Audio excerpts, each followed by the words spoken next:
Hi, welcome you all. Thank you for tuning in. Seaberry34, welcome. Just starting off a little music this week. I hope you guys are having a good day. Yeah, what's up? How are you? This is an old song, y'all. This Salt and Pepper, Let's Talk About Sex. It's oldie, but it's good. We're just gonna play a few for a few more moments, and we'll get on and get started. Come on, spin. Let's talk about sex. Let's talk about sex. Let's talk about sex. Let's talk about sex. Hot to try, making it pop. Hi, welcome. How are you guys? Thank you all for tuning in. Little Salt and Pepper. Hey, Just Dance for God. Thank you for tuning in, you all.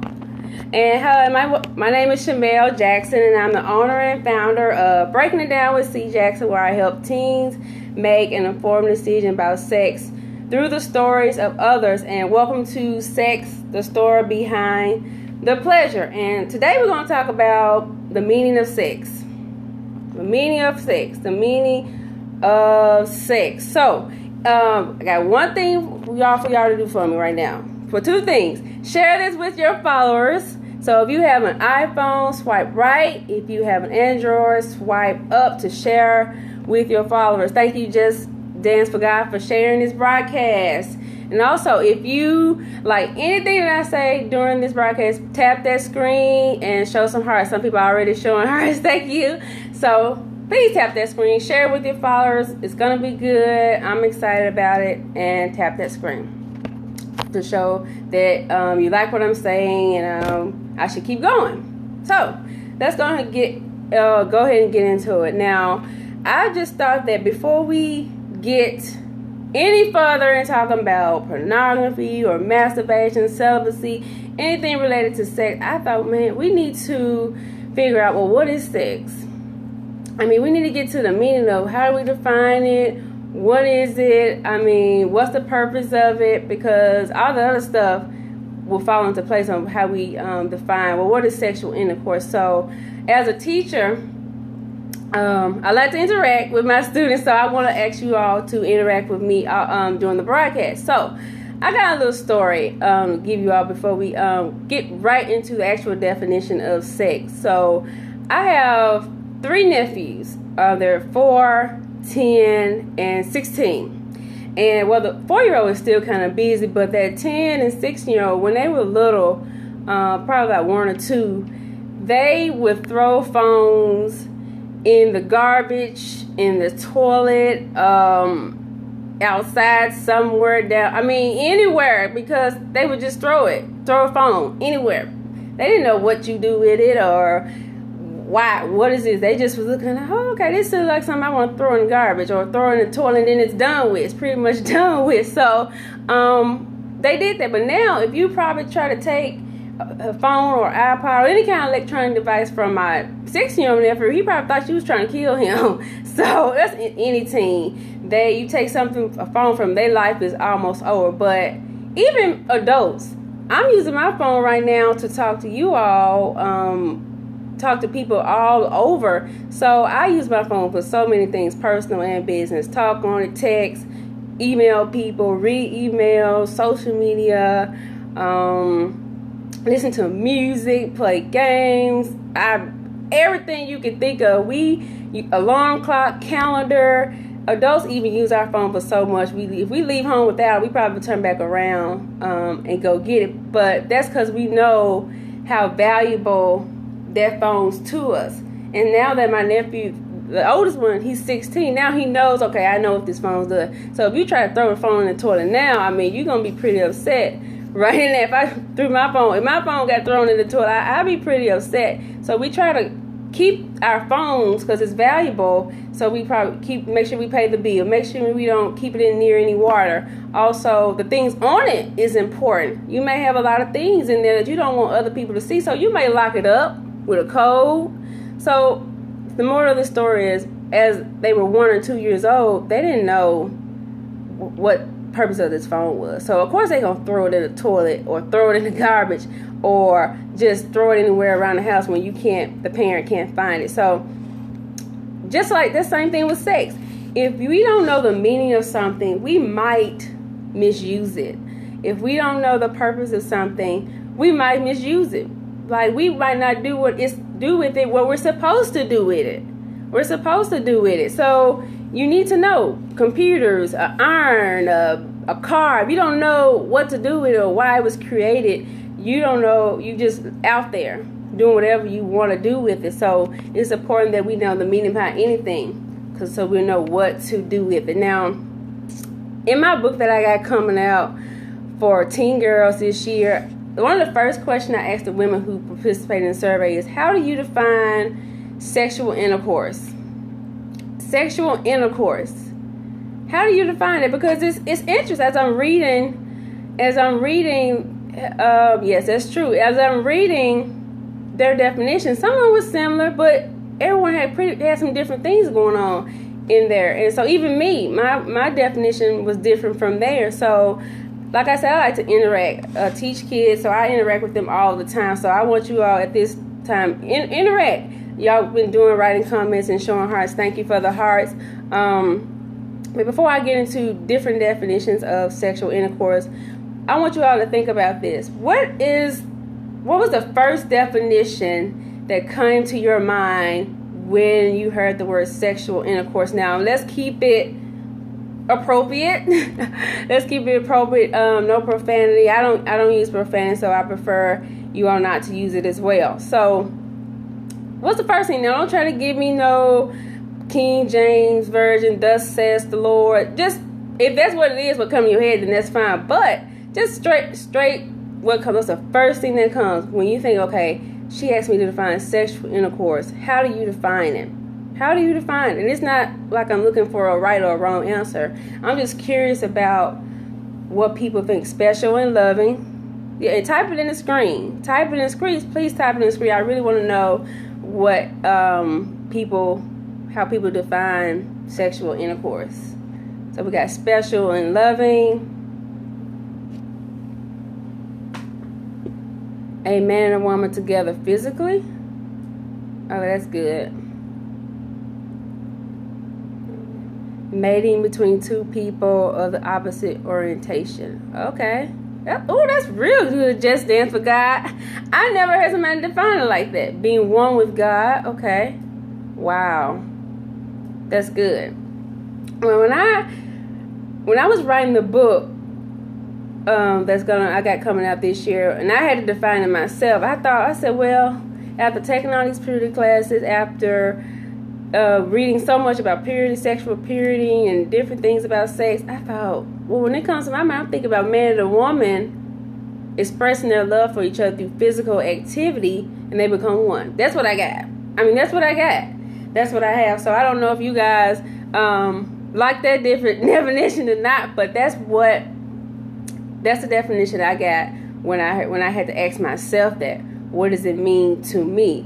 Now, I'm going to read more than three. I looked at Merriam-Dictionary.com and Oxford's definition for sexual intercourse. And all of them were great. I'm going to read them to you. All of them were awesome. And I actually favor one over the rest of them. And Merriam is really good because they give you a simple definition. I use Merriam a lot when I'm in the classroom because it gives a simple definition straight to the point, and then it gives a full definition.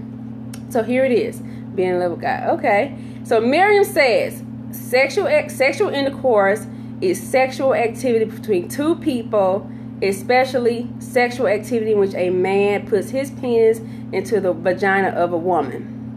That was one of the simple. That's a simple definition.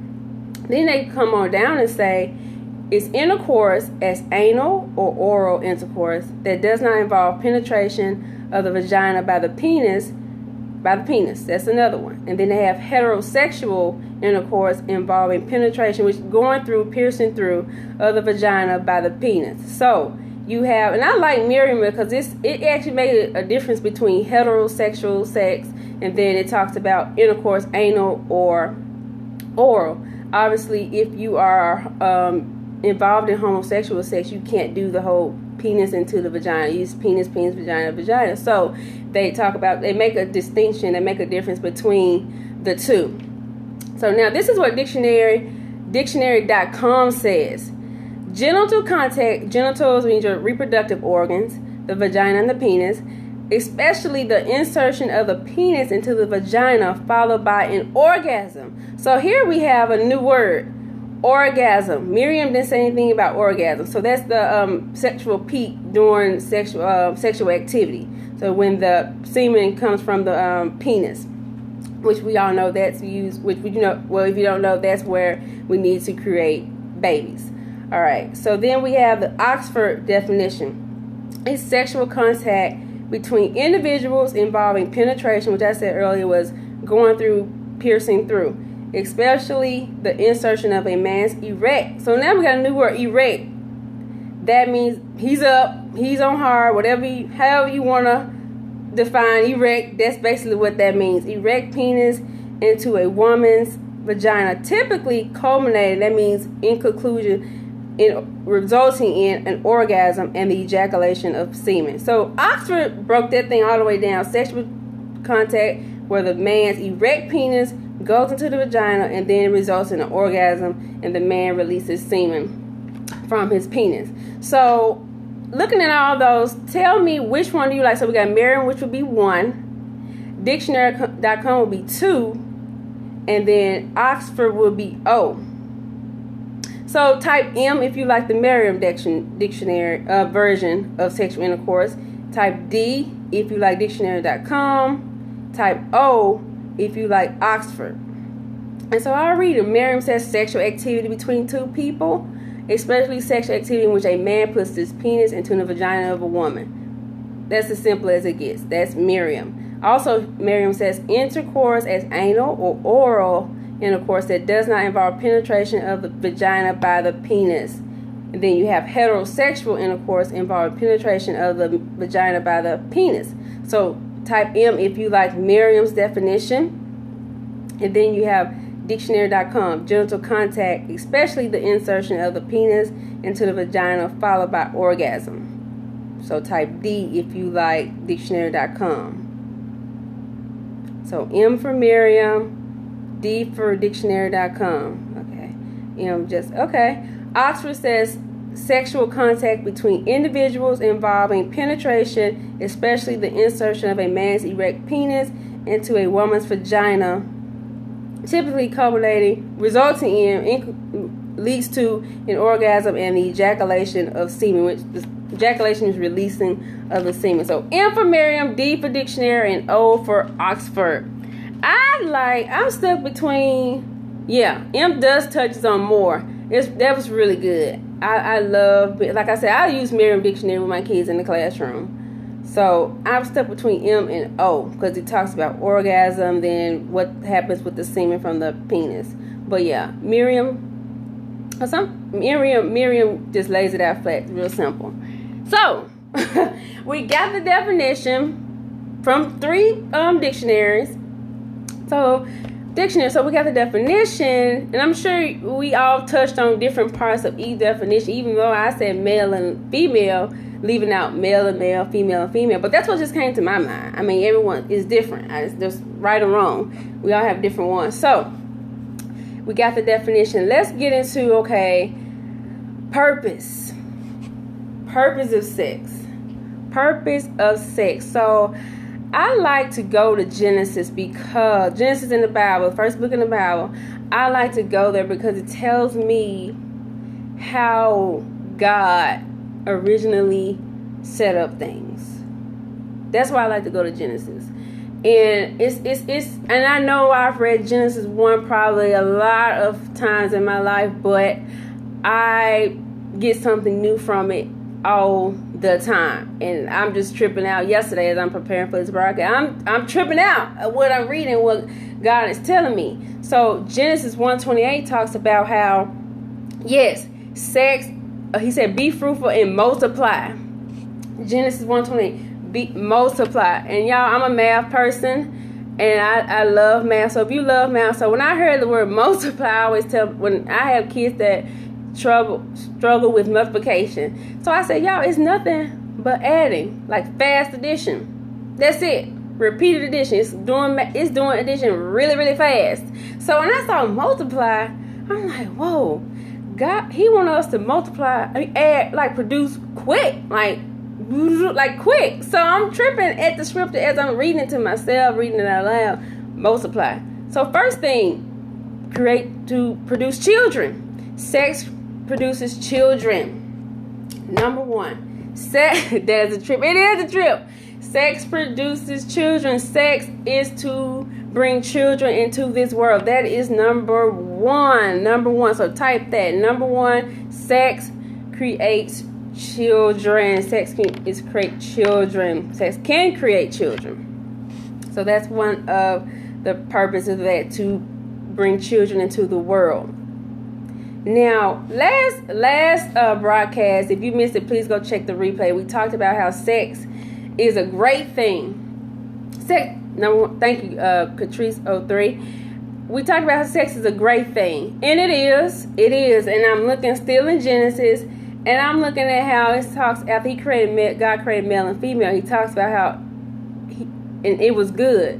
Everything God created was good. So I'm thinking, okay, if He told us to multiply, and the only way we could do that is to create, is to have sex, then evidently sex is good.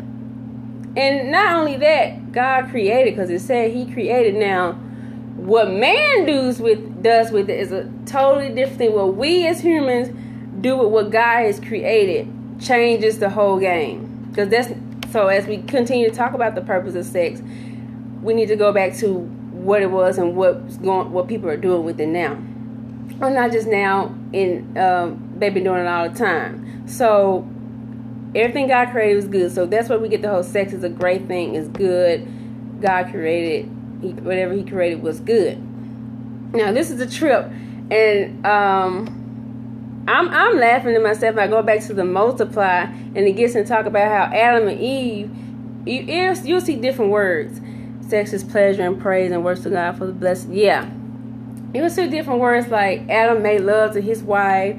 Adam knew his wife or had sexual relations with his wife. All these different words for sexual intercourse is what it is. And key word there, wife. And we'll get into that whole thing about who you need to be having sex with. Wife. But I'm tripping off, okay, He said be fruitful and multiply. Then we jump over to Genesis 4 and He talks about Adam made love to his wife. I'm like, okay, God, You told us to multiply. Then I'm thinking, did Adam ever say, Lord, how do I do that? How do I bring children into the world? Like, through sex. Like, how do I have sex? How do I have sex? And I never really thought about, make the connection between those two verses until yesterday. Like, Adam, who he was going to ask beside God? Like, who they was going to ask? Who they was going to ask besides God? So evidently, God, if He's telling me to create children, bring children into the world, God's not going to tell me to do something, not tell me how to do it. He's not going to tell me how to do something and not tell me how to do it. Like, even if He gave me a book to write, He's not going to tell me, if He tell me to write a book, He's going to tell me what He wants in the book. If He tell you to go to college, He's going to tell you what college He wants you to go to. If He tells you to go get a job, He's going to tell you what job He wants you to have or how to do that job. Or when you go to a job, they just don't put you out there and say, do this and that. They're going to train you. They're going to show you what to do so you can be good at it. And so that leads me to go back to, okay, He told me to multiply. He told me to bring children to the world. Then here we go, jump over to Genesis 4. Adam and Eve created their first child. So I'm like, okay, evidently God is a person I need to go to figure out this whole sex thing. So that's what I wanted y'all to see there. God created sex, and He will tell you how to do it. I know that may sound, oh my gosh, God telling us to What? Thank you, Just Dance for God. They're telling us to not only have sex, but he gonna tell me how to do it. He gonna y'all, I can go on there for weeks about God telling me how to have sex. But anyway, guess, like, I have a Samsung Galaxy phone. What if I didn't have a clue how to work this thing? I'm not gonna go to Apple, because they can't tell me how to work my phone. They didn't make it. You see what I'm saying? They didn't make this phone, so I'm not going to them. I'm going to talk to Samsung, because they are the people that created it. They know all about it. They know how it should work. So it's the same thing. It's the same thing. So let's go to the person that started this whole thing.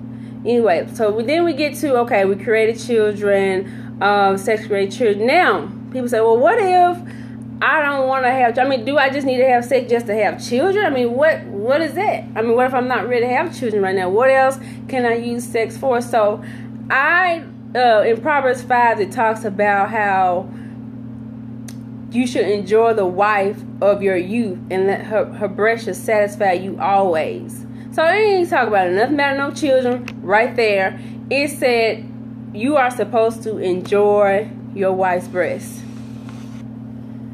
I mean, you're supposed to enjoy this thing. God made it, so he wants you to enjoy it. He wants you to enjoy it. So let me ask you all a question. Has anybody ever, like, my parents didn't tell me this stuff. Right? Tap the screen, type 1 if your parents told you these things. Like, this is supposed to be an enjoyable activity. Did they show you these scriptures? Or did they, if they didn't show you the scripture, did they tell you about this part besides type 1? They did tell you? Okay. That's good. Because all I heard was don't do it. Wait. wait. Wait.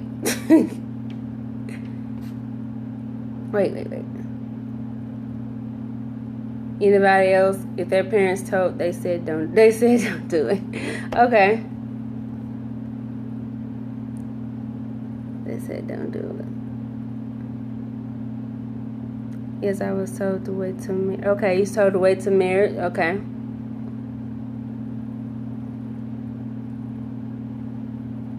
Alright, so pleasure, basically, that's all pleasure. He's supposed to enjoy your breast, or the wife of his youth. Now, when I was dating, before I'm dating the guy now, I did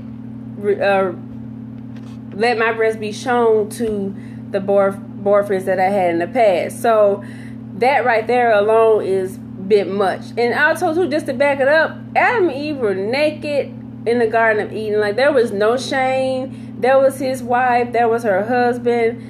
They didn't have any shame, but they were in the right position to do that. Now, if you are, it's a gift from God. Exactly, it's a gift from God. So he's supposed to enjoy your breast. So like I said, when I was dating other people, I did let them do that, but I was in the wrong, because that was supposed to be, according to my beliefs and what God says, that was supposed to be for my husband. So we got children, pleasure. Children, pleasure. First two things we're going to get tonight, that sex is for create children and for pleasure.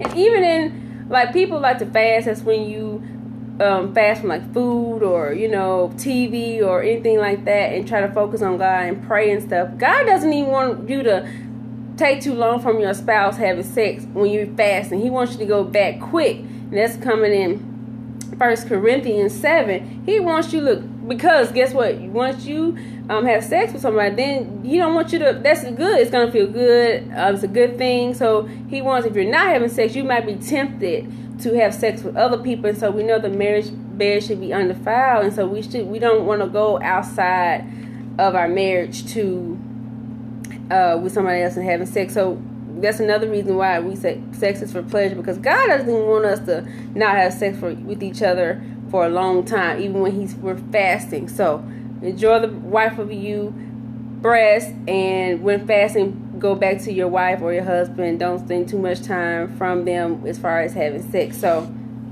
that's what I wanted to get to tonight, the definition of sex and some of the purposes of sex and how it all started. So do you guys have any questions comments, concerns about what's all been said, make sure you share this with your followers if you came in the middle of the broadcast. Watch the replay. Very informative. Thank you.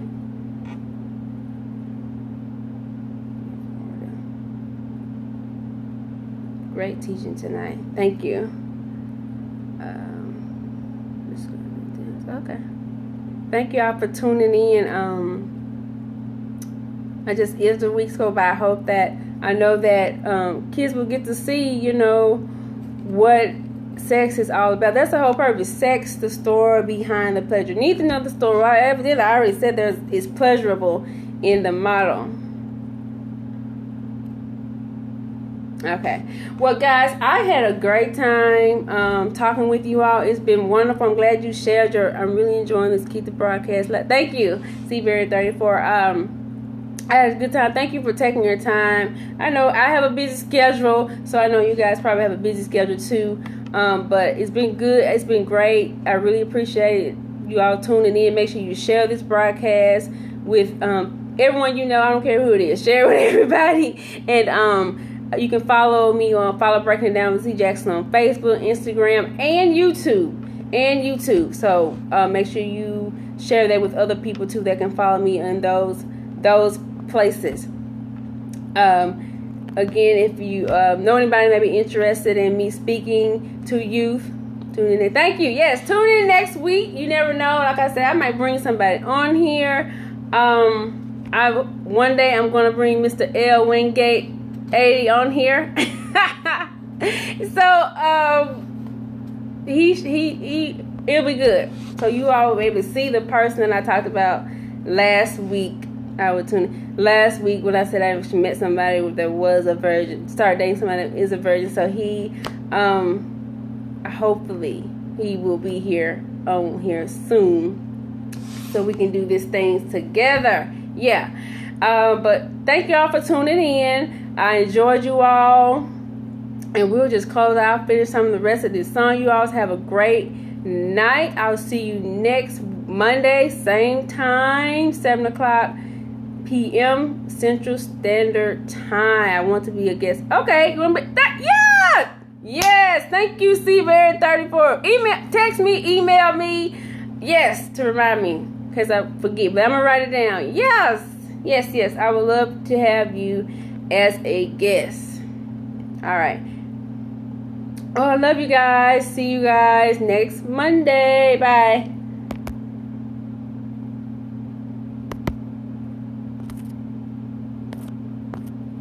Uh-oh.